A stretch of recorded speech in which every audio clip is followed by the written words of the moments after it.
Fala pessoal, aqui é o Robson Santos e este é o Papo Fantástico Podcast. Para conversar comigo aqui hoje eu tenho Pedro Andrade e Natália Scotuzzi. Bem-vinda, Natália, bem-vindo, Pedro. Sejam bem-vindos também os nossos ouvintes. E hoje eu converso com os editores da Diário Macabro, editora que vem trazendo para nós muitos projetos voltados para o gênero terror. Além da revista Diário Macabro, agora também está rolando uma HQ. E nessa HQ, meus amigos, todas as fobias são reveladas. E você, tem medo de quê? E não é só isso, tem muito mais coisa vindo por aí. Já já a gente volta para darmos início a esse bate-papo fantástico.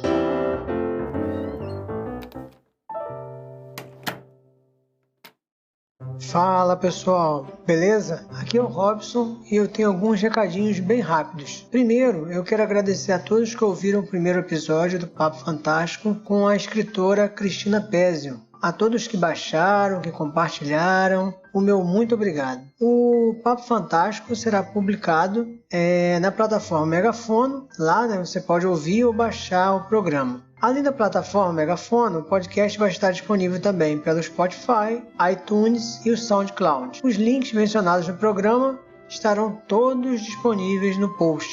E antes que eu me esqueça, na revista Diário Macabro 4, que foi mencionada no programa de hoje, saiu um dos meus contos, intitulado Emboscada. Então, quem quiser conhecer esse meu trabalho, e também o trabalho de outros escritores que estão aí surgindo, só entrar na lojinha da editora Diário Macabro e adquirir a revista. Pontuado essas coisas, eu agradeço a todos os ouvintes e desejo um ótimo programa para vocês. Um forte abraço.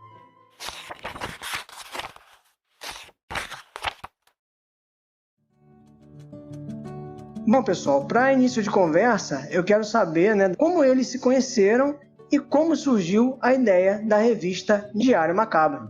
Robson, a Natália ela administra um grupo do Lovecraft, né, que é bem conhecido já, e eu fazia parte desse grupo. Daí eu tinha interesse em conhecer mais sobre Lovecraft e vi que ela sabia bastante lá pelos posts dela no grupo e eu adicionei. A gente se tornou amigo, né, conversando lá pelo Facebook, e eu tive essa ideia um dia aí, e a gente começou a conversar, a gente começou a cogitar esse assunto de publicar algo, e eu acho que ela pode continuar isso aí. Então, o Pedro vivia, cada dia ele chegava com uma ideia nova pra mim, super empolgado, assim, um dia ele vinha, Nath, vamos criar um jogo de tabuleiro, eu falava, não vai dar certo. Outro dia ele vinha e falava, vamos lançar um RPG, eu falava, mas não é tão simples. Daí um dia ele falou, não, vamos criar uma revista, vamos publicar uns contos. Daí eu falei, isso dá pra gente fazer. Daí a gente começou a elaborar, a gente teve a ideia, a gente pegou de inspiração as revistas Pulp, né, Weird Tales e tal, e daí a gente começou a criar o projeto. A primeira edição foi bem, assim, erro e acerto, a gente foi descobrindo como que fazia um livro conforme a gente foi fazendo, mas a gente ficou bem feliz, assim, porque os autores mandaram conto pra gente, a gente conseguiu umas coisas bem legais, e daí foi isso que lançou. A trajetória da revista começou aí, a gente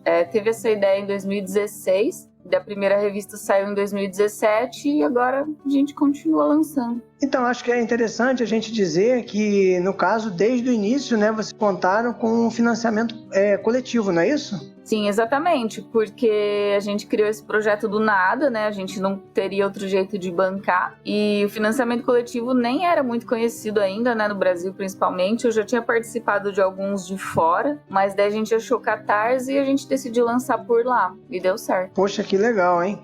E a partir de que momento, pessoal, que vocês perceberam que a revista Diário Macabro, ela poderia virar, a editora Diário Macabro? Então, a revista, né, que na verdade é um livro, que é uma seleção de contos que a gente faz, que ela é classificada como livro, né?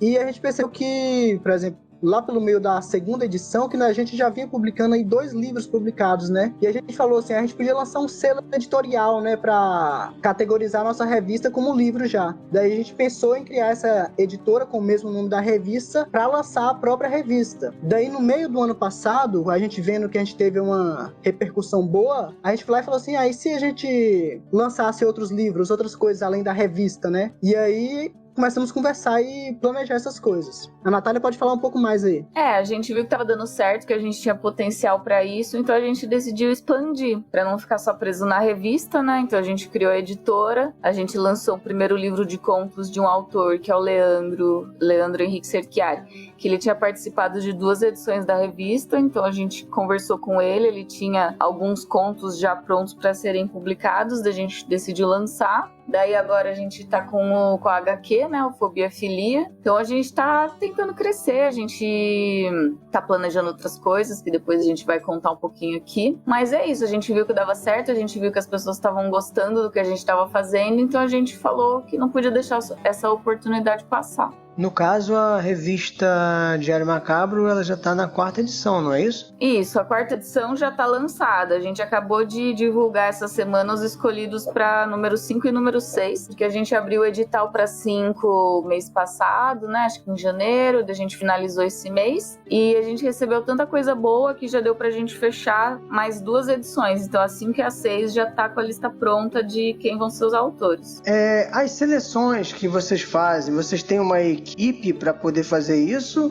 Ou no caso é você e o Pedro mesmo? Ou o Pedro é responsável por uma parte, mais a parte gráfica, e você mais por essa parte editorial? Como é que é o esquema? Como é que é a divisão de trabalho entre vocês? Então, quanto à seleção dos contos da revista especificamente, a gente faz juntos, né? A Natália lê, eu também leio, e nós comentamos juntos, lecionamos. No geral, como editora, os trabalhos são mais separados. Eu já cuido mais do design, da diagramação, das mídias sociais, essas coisas, e a Natália curte da parte editorial, para os outros títulos, por exemplo. Como o último livro que a gente lançou, que foi, não é um livro de receitas, né? Do Leandro Cerchiari, que aí foi ela que editou e eu que diagramei. Foi bem separadinho as funções. Pode continuar aí, Natália. Tá, então, da parte da seleção é bem interessante, que a gente faz uma tabela e a gente preenche todo conto que a gente lê, a gente dá uma nota, a gente faz um comentário, e depois que a gente leu vários, a gente marca uma reunião para discutir os contos. E geralmente, assim, as nossas opiniões batem bastante, é bem interessante, porque a gente copia o comentário que a gente fez quando a gente leu, a gente cola ao mesmo tempo para ver se a ideia bate, sabe? É meio engraçado até, divertido. E geralmente é bem próximo, a gente até comenta coisa igual, assim, tem vezes, é bem legal. Então, na parte da seleção, da escolha dos contos, a gente faz tudo junto. Daí, na hora de criar, de produzir o livro mesmo, é mais separado. Então, o Pedro faz diagramação, faz a capa, faz as ilustrações, e eu cuido de toda a parte editorial, contato com os autores e tudo isso. Você falou aí das ilustrações da revista, né? Que até, na minha opinião, é uma das partes também que se destacam, né, nesse material, nesse projeto de vocês. Como é que é feita aí a seleção para escolher esses ilustradores? Tá, depois que a gente abre e seleciona os autores, a gente abre um edital novo que é para ilustração. Então, todo mundo que tem algum desenho que já fez, que está guardado, que postou pela internet em algum lugar e gosta do desenho, manda pra gente. A gente geralmente seleciona uns 6 desenhos, mais ou menos, 5, 6, por aí. E a gente coloca dentro da revista. A gente coloca junto com o sumário, junto com alguns textos independentes, assim, pra deixar mais bonita, né? Pra deixar mais divertida a revista, porque também essas ilustrações é uma coisa que as revistas pulp tinham, né? Então a gente tenta resgatar isso também. Entendi, mas então, no caso, as ilustrações, elas não têm a ver com os contos, né? Então, sobre as ilustrações, elas são bem variadas, né? Todos os contos, eles contam pelo menos com uma pequena ilustração, que na maioria das vezes é feito por mim ou por algum outro artista terceirizado que a gente pede para fazer. E quanto às ilustrações que são enviadas pelo edital, elas são bem variadas sobre o tema que o artista quiser, né? Que ela funciona mais como uma galeria dos artistas. Às vezes tem a ver com os contos e às vezes não tem nada a ver. Às vezes elas mesmo têm uma própria narrativa delas. A ilustração ela é completamente independente.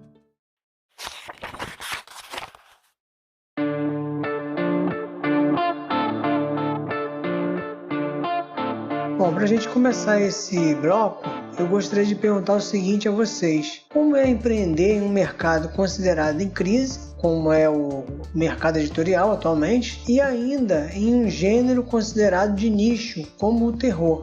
O mercado está em crise, mas essa crise em grande parte é para as grandes lojas, né? Para essas aí que a gente tem visto as notícias que estão quebrando, que estão com dívida, com todos esses problemas, essas redes. E na verdade isso está um pouco que abrindo espaço para quem é independente, né? Porque acabando essas lojas grandes, o pessoal, por exemplo, vai procurar na internet, coisas do tipo, a gente tem uma presença mais forte na internet. E eu acho que assim, é uma coisa que a gente gosta, é o terror, e independente de ser uma coisa em crise, de ser uma coisa pequena, de nicho, é o que a gente gosta de fazer, então a gente vai investir o máximo que a gente puder, e a gente tem visto, né, pela resposta do público, que a gente está fazendo uma coisa legal, o pessoal está comprando, o pessoal está elogiando, então mesmo que seja uma coisa pequena, uma coisa até limitada no mercado, é uma coisa que a gente gosta e a gente vai continuar investindo e chegar onde a gente conseguir chegar.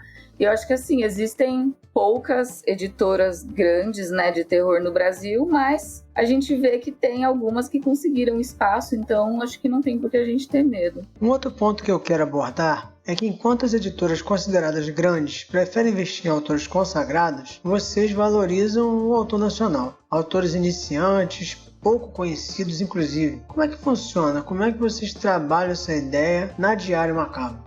Então, essa coisa dos autores menos conhecidos é uma das nossas motivações para a editora, né? Que é dar essa oportunidade para os escritores brasileiros e valorizar a obra deles com um acabamento bom, um livro bem diagramado, tudo bem editado. Eles têm a mesma valorização do que fosse um livro internacional, então isso dá uma visibilidade para eles, né? E isso tem dado um retorno bom para a gente, seja pela revista ou pelos livros que a gente tem lançado. A gente valoriza bastante o que é do Brasil, porque pelo menos eu estudo na literatura e a gente vê que no Brasil o horror nunca teve muito espaço, nunca recebeu atenção, sempre foi deixado de lado. E agora a gente, como editor, a gente quer tentar mudar um pouco disso. Então a gente tenta dar espaço e principalmente assim, nas revistas, a gente costuma valorizar os contos que são passados no Brasil, que tem a ver com a nossa cultura e coisas do tipo. E a gente vê que é muito possível sim escrever horror no Brasil. Então, por exemplo, hoje a gente lançou o edital de uma antologia nova,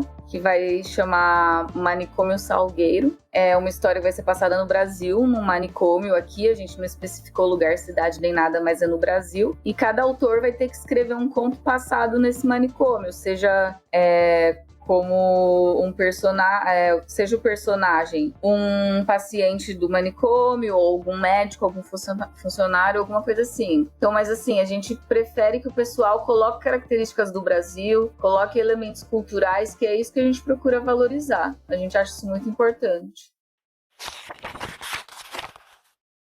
Bom, agora, gente, a Natália e o Pedro vão contar com exclusividade para os ouvintes do Papo Fantástico as novidades da editora Diário Macabro. Além da revista, que está com 2 números encaminhados, o que mais vem por aí?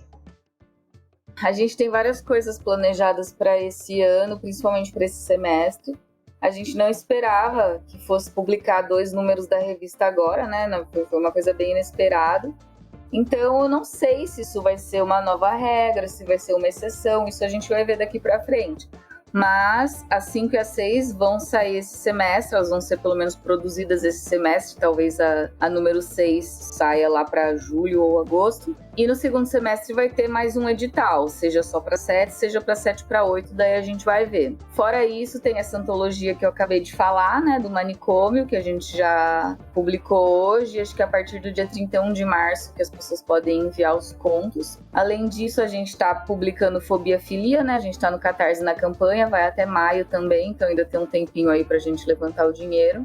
Que inclusive foi muito bem, né, nos primeiros dias, né? Como é que foi aí vocês receberam aí essa notícia aí de que a revista foi tão bem logo nos primeiros dias? Nossa, foi incrível e surpreendente, porque a gente sempre espera assim, vamos tentar conseguir uns 10% no primeiro dia ou na primeira semana. E assim, a gente fechou a primeira semana, agora eu não lembro direito, mas se eu não me engano, acho que com 60%. Foi uma coisa muito louca, assim, muito, muito inesperado pra gente. Então tá indo muito bem. Agora é só a gente ir aos pouquinhos até chegar na meta e depois, quem sabe, trabalhar para alcançar as metas estendidas, né, que são muito boas também. E fora isso, a gente está planejando lá para junho, também pelo Catarse, também por financiamento coletivo, a gente vai publicar um livro chamado Wieland, ou A Transformação, que é o primeiro romance gótico escrito nos Estados Unidos, é de um autor chamado Charles Brockden Brown. Então eu estou traduzindo esse livro, eu mesma estou traduzindo, então por isso que vai demorar um pouquinho para sair, né? Porque eu tenho todas as coisas da editora para fazer, além dessa tradução, além do doutorado que eu também faço.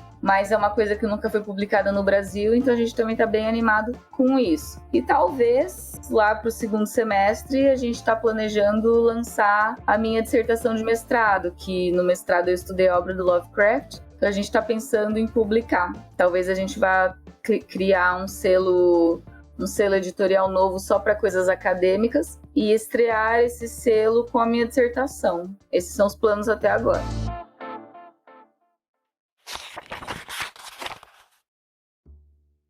Bom, gente, o programa já se aproxima do fim, então este é o momento que eu deixo o convidado, hoje no caso os convidados, né, para falar o que eles quiserem, acrescentar mais alguma coisa. Fique à vontade, gente, o podcast é de vocês. Então, outra coisa a se falar é que, além de a gente atuar no ramo editorial com a editora Diário Macabro, a gente também atua no ramo de produtora, né? A gente faz esse serviço de diagramação e design. A gente tem feito capas de livros, né? E diagramações, logos, essas coisas. Esses serviços aí nós fazemos pelo selo da Aeons, né? Aeons Design e Diagramação, que é a nossa empresa de produção. E pretendemos pegar mais serviços aí no futuro. Se precisarem de capas e diagramação, estamos oferecendo esse serviço aí. Ilustração também.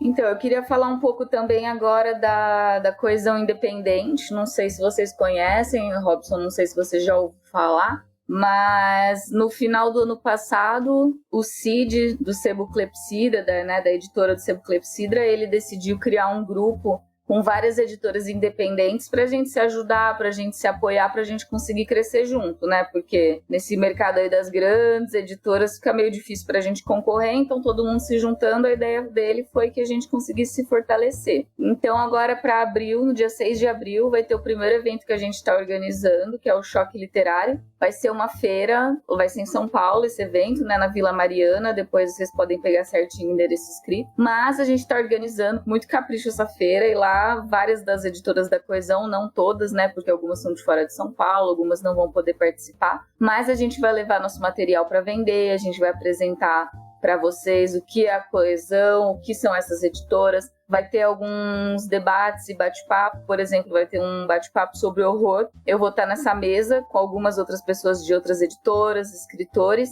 e a gente vai debater um pouquinho sobre o horror, né? O porquê que a gente gosta de escrever, de editar horror. Então essa feira vai ser muito interessante, vai ser bem legal, vai ser assim, um marco para a Coesão, porque é o primeiro evento que a gente está organizando. E além disso, quem gostou aí da Fobiafilia, quem já apoiou no Catarse, quem está interessado na HQ, no dia do evento, a gente vai estar vendendo uns posters da HQ. A gente já tinha esses posters prontos, só que a gente não incluiu no Catarse por causa do frete, porque frete para pôster acabava ficando mais caro que o próprio pôster. Então a gente decidiu deixar para ser como se fosse uma recompensa especial para as pessoas pegarem só no evento, exclusivamente no evento. Então esses posters eles estão à venda lá no nosso site, que é www.diariomacabro.com.br. Então, quem tiver interessado, tem lá os modelinhos, é só você comprar por lá e daí no dia do evento retirar com a gente. Lá no evento a gente vai estar levando tudo que a gente tem, que é Isto Não É um Livro de Receitas, que a gente comentou, que é o livro do Leandro, e todas as Diário Macabro e o box, que o box da Diário Macabro a gente lançou também recentemente. Ele é um box comemorativo que reúne as 4 primeiras edições da revista. Então a gente vai levar isso aí, né? Esse é o catálogo que a gente tem até o momento. Até o meio do ano a gente vai ter bem mais coisa, mas por enquanto para Choque vai ser isso. E seria bem legal que quem pudesse participar aparecesse por lá. Então quem for de São Paulo, né, cara, fica um convite aí, vai ser uma feira com várias editoras, não é isso? Vai, e é na faixa, né? Para entrar não paga nada. Lá dentro vai ter brinde, a gente fez uma camiseta com o logo da feira para quem quiser comprar, vai ter bastante coisa legal.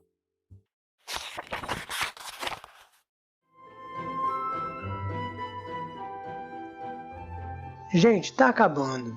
Passou rápido, hein? Pedro, Natália, suas considerações finais. Queria agradecer pelo convite. gente ficou bem feliz de você chamar a gente aqui para essa conversa, para apresentar um pouquinho a editora. Muito obrigada e sucesso também para o podcast. Eu que agradeço a presença de vocês aqui e espero que vocês possam voltar o mais breve possível, nos contando mais novidades sobre a editora Diário Macabro. Um grande abraço a todos e até o próximo programa. Tchau, tchau!